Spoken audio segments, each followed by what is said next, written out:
So, sikat ang Hokkaido sa king crabs. So, yan siya hairy crabs and king crabs. Ang laki ng king crab. Yun yung kamay ko. Basta malaki siya. Yan siya. Hi! Nakalaki. For reference. Ako nito.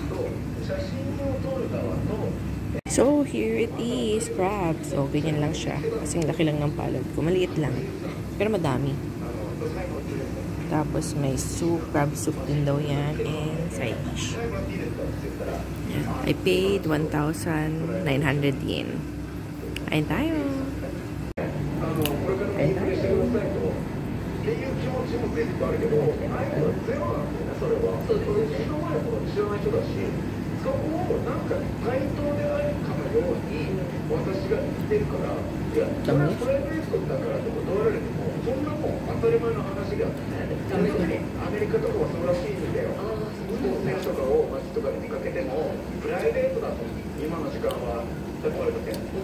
Sarap na binasal.